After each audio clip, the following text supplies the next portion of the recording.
ये जो 3 चुनाव हुए हैं, हरियाणा का, महाराष्ट्र का और अब दिल्ली का, इसमें भाजपा ने तीसरी बार हरियाणा में सरकार बनाई, अप्रत्याशित रूप से बनाई, किसी ने सोचा नहीं था जीतेंगे।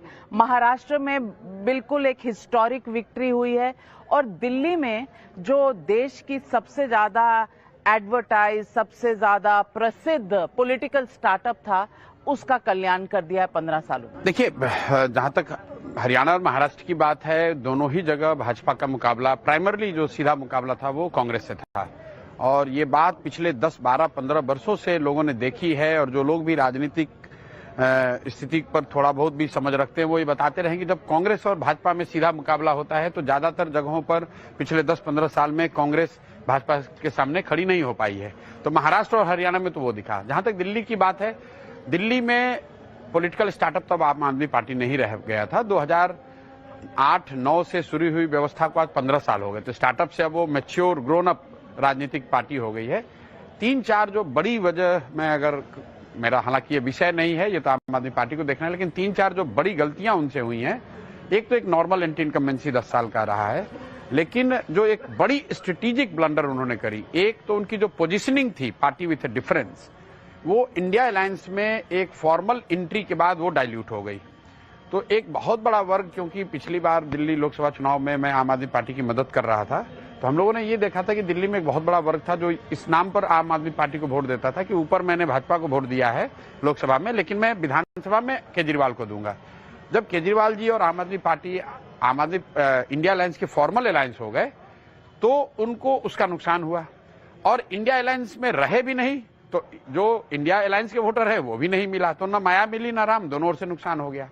दूसरी जो बड़ी गलती उन्होंने की कि जब अरविंद केजरीवाल पे लिकर स्कैम को लेकर केस वगैरह हुआ, जब सरकार ने, एजेंसियों ने उनको अरेस्ट किया, तब एक उपाय ये था कि आप हाई मोरल ग्राउंड लेकर रिजाइन कर देते, तो उन्होंने रिजाइन नहीं किया, जेल से ही, जो हेमंत सोरेन ने किया जी, जेल से ही उन्होंने सरकार चलाई और जब वो वापस लौट कर आए तो फिर रिजाइन कर दिया।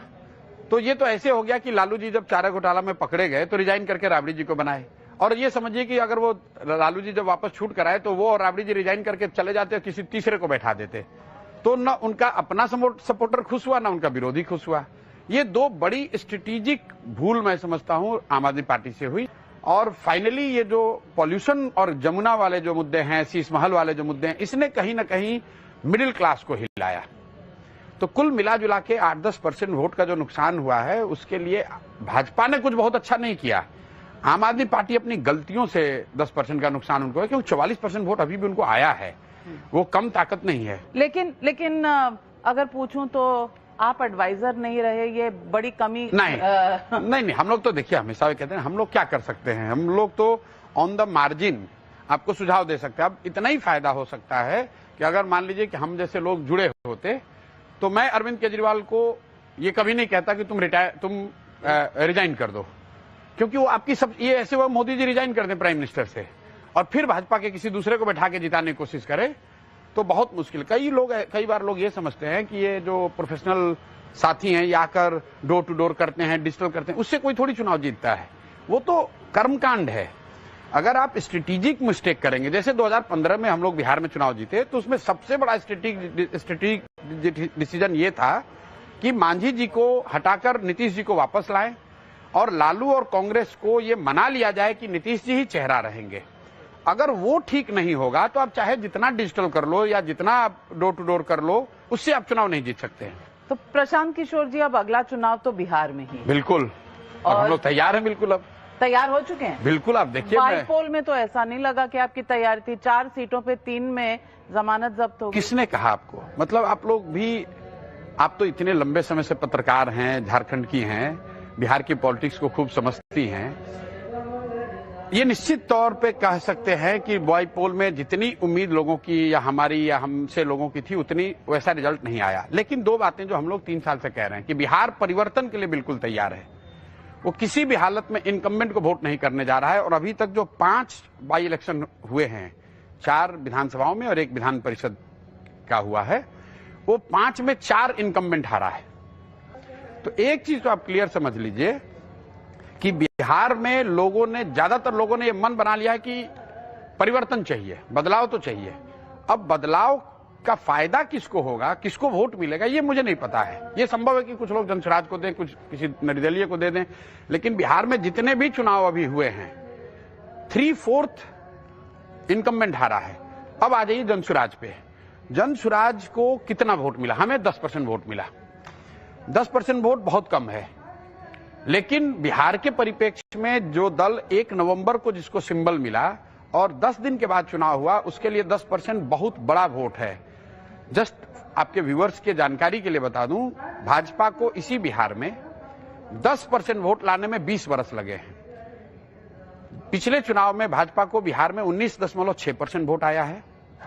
नीतीश जी इतनी पुरानी पार्टी है, 20 साल से मुख्यमंत्री, उनको आज तक 15% ज्यादा वोट बिहार में नहीं आया। बिहार जैसे राज्य में 10% वोट से हम लोग शुरू किए हैं जब मेरा सिंबल नहीं आता। उस सिंबल को मैं क्यों बार बार हाईलाइट कर रहा हूं? दिसंबर में जब चुनाव हुआ विधान परिषद का, तो जनसुराज को 22% वोट आया। हम लोग 2nd नंबर पे हैं, आरजेडी 3रे पर और एनडीए 4थे पर।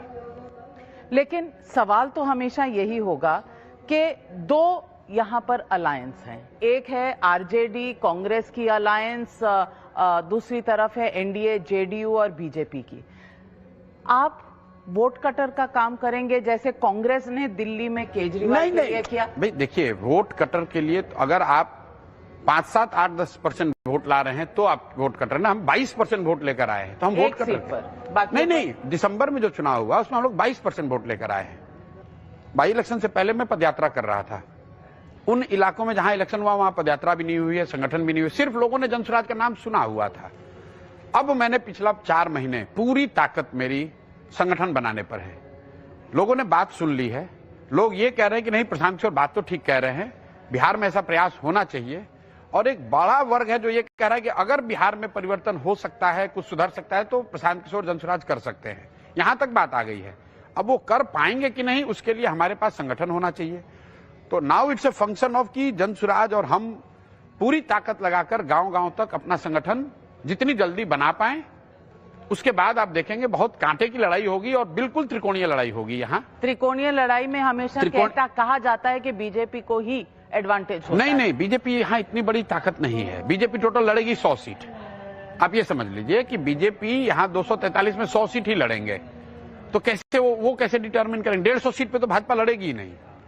जेडीयू लड़ेगी? नहीं, जदयू लड़े, चिराग लड़े, जो भी लड़े, एनडीए वाले लड़ेंगे। यहाँ पर 100 सीट से ज्यादा तो सिर्फ जनसुराज लड़ेगा और आरजेडी लड़ेगा। और जदयू भी अब लोग ये नहीं समझने की कोशिश कर रहे हैं कि जिन 100 सीटों पर जदयू लड़ेगा वहां पर मुकाबला किससे होगा? आरजेडी से। भाई पिछली बार तो जदयू को चिराग पासवान लास्ट मिनट में खड़ा करके हरा गए। और अगर मैं पूरी ताकत से हम लोग लड़ रहे हैं तो आप कैसे मान रहे हैं कि वहां जनसुराज फैक्टर नहीं होगा? अगर आप एक बार को बाई इलेक्शन का जो मेरा सबसे कमजोर रिजल्ट है उसी को देख लीजिए, 10% वोट आया है। बिहार में कितने विधायक हैं जो 10% ज्यादा वोट से जीते हैं? तो आज की तारीख में भी कौन हारेगा ये तो हम लोग निश्चित तय कर सकते हैं। कौन हारेगा? नहीं, मैं ये कह रहा हूं ये तो जनसुराज तय करेगा। नहीं, कौन हारेगा? लेकिन हम लोग तो जीतने के लिए लड़ रहे हैं ना। हारेगा यहाँ पे देखिए, मैं आपको बता दूं, लड़ाई अल्टीमेटली एनडीए वर्सेस जनसुराज होगा। NDA versus Jan Suraaj. आप कह रहे हैं तेजस्वी यादव फैक्टर ही नहीं है? नहीं, फैक्टर है, लेकिन लड़ाई त्रिकोणीय में लड़ाई एनडीए वर्सेस जनसुराज होगा। और आप ये लिख लीजिए, मैंने बंगाल में आपको कहा था, आप उस समय भी ऐसे आप भाई कई लोगों ने मजाक उड़ाया था कि भाजपा को आप कह रहे हैं 100 नहीं मिलेगा। आप लिख लीजिए, लड़ाई अल्टीमेटली एनडीए वर्सेस जनसुराज होगा। जीतेगा कौन? जीतेगा जनसुराज। ऐसे कैसे? आप देख लीजिए। अब आप एडवाइजर से, पोलस्टर से, अब आप बन रहे हैं पार्टी के मालिक। देखिए, अब देखिए, मैं यही बात है। अब दिक्कत ये है कि अगर मैं यही बात जनसुराज दल के लिए कह रहा होता तो आप कहते नहीं प्रशांत किशोर कह रहे हैं तो सर्वे करके बोल रहे होंगे, डेटा देख के बोल रहे होंगे, इनको कैंपेन की समझ है, राजनीति की समझ है। पॉलिटिशियन को तो लोग कम मानते हैं। अब आप पॉलिटिशियन हैं। मैं you have to get used to. अभी भी मैं क्या कर रहा हूं? अभी भी तो मैं जनसुराज को एडवाइस, अब जनसुराज दल बन गया है जिसको मैं एडवाइस कर रहा हूं। एक ही फर्क है कि मैं अब सामने से बोल भी रहा हूं, बाकी सारा चीज जो मैं पहले करता था वही कर रहा हूं। संगठन बनाना हो। पार्टी के अध्यक्ष आप हैं? नहीं, हम नहीं है। मुख्यमंत्री अध्यक्ष नहीं है, पर अध्यक्ष तो मनोज भारती जी हैं। पर मुख्यमंत्री के दावेदार आप रहे? देखिए, कोई दावेदार नहीं है। मुख्यमंत्री का दावेदार वो व्यक्ति है जो बिहार को इस गतलखाने से निकाले, इस गर्त से निकाल पाए।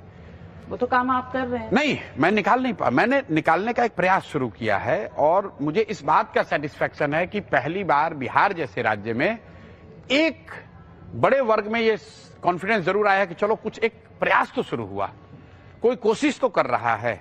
वरना तो लोग बिहार की ओर देखते ही नहीं। आप मेरी बात छोड़ दीजिए, भाजपाइयों से जाके पूछ लीजिए, आप मोदी जी शाह से पूछिए, आप तो उनका इंटरव्यू लेते हैं कि भैया आप तो देश बदलने की बात कर रहे हैं, बिहार को सुधारने के लिए आपने कहीं कुछ क्यों नहीं किया? तो वो भी कहेंगे पूछा था, बिल्कुल पूछा होगा, उनसे भी पूछा होगा, सोनिया गांधी से भी पूछा है, जिनके साथ भी काम किया पूछा। क्या कहा उन्होंने? ज्यादातर नेता और दल ये कहते हैं यार बिहार में अब इससे ज्यादा कुछ नहीं हो सकता है, बड़ा जातियों में बटा हुआ है। इसलिए मैं अपने भाषणों में भी कहता हूं कि बिहार वो राज्य है जिसको ज्यादातर दल और नेताओं ने न सुधर पाने वाला मानकर छोड़ दिया है। तो अब इसको यहाँ के लोग ही सुधारेंगे। अगर यहाँ के लोग नहीं सुधारेंगे तो इसको कोई नहीं सुधार सकता। आप यहाँ के हैं, बाकी बाहर के हैं। ऑब्वियसली मोदी और साथ यहाँ के हैं नहीं, तो नीतीश सोनिया कुमार गांधी नहीं, सोनिया गांधी तो यहाँ के नहीं। नीतीश कुमार तो फिजिकली टायर्ड और मेंटली रिटायर्ड हो गए हैं। उनको ऐसे खड़ा करके रखा गया है, फिजिकली वो आदमी कुछ कर नहीं सकते हैं। आप कहीं ये लोग पत्रकार हैं आपके साथ कर रहे हैं, कौन सा यात्रा कर रहे हैं? वो यात्रा उतरा कुछ नहीं कर रहे हैं। वो तो सरकारी बस उससे हेलीकॉप्टर से बैठा के उनको झाड़ पोंछ के खड़ा कर दिया जाता है, जाते हैं दो चार शब्द बोलते हैं, झाड़ पोंछ कर खड़ा कर दिया जाता है। बिल्कुल आपको बोल रहे हैं, मैं कैमरे पे बोल रहे हैं, मैंने आपको कैमरे पे कहा। नीतीश कुमार, मेरा आपसे आग्रह है, आप नीतीश कुमार का इंटरव्यू कीजिए। इंटरव्यू करके खाली एक बात पूछ दीजिए कि अपने मंत्रिपरिषद के मंत्रियों का, साथी मंत्रियों का नाम बता दीजिए। अगर नीतीश कुमार अपने मंत्रियों का नाम और विभाग बता दें, मैं आपको कैमरे पर कह रहा हूं, ये पूरा अभियान वापस लेकर नीतीश कुमार का समर्थन कर दूंगा। जिस आदमी एक समय में किया अभी था, नहीं किया आपने, आप फिर बात घुमाइए, आप इस पर टिके रहिए, आप टिके रहिए। तब 2014 के नीतीश कुमार और आज के नीतीश कुमार में फर्क है। मैं बहुत जिम्मेवारी से इस बात को कह रहा हूं कि नीतीश कुमार जी की मानसिक शारीरिक हालत अब ऐसी नहीं है। और ये कोई, मैंने तो कहा जांच करा लीजिए, जांच क्या भी विषय नहीं है। कोई भी पत्रकार चला जाए, नीतीश कुमार ने पिछले कई महीनों से कोई पत्रकारों से बातचीत नहीं की है। आप कहिए कि तो मोदी जी ने नहीं किया है, लेकिन मोदी जी जा रहे हैं, भाषण तो दे रहे कहीं। नीतीश कुमार कुछ नहीं बोलते हैं, कोई विषय पर उनको जानकारी नहीं है, उनको पता ही नहीं है। उनके इर्द गिर्द 4-5 लोग हैं, वही चला रहे हैं।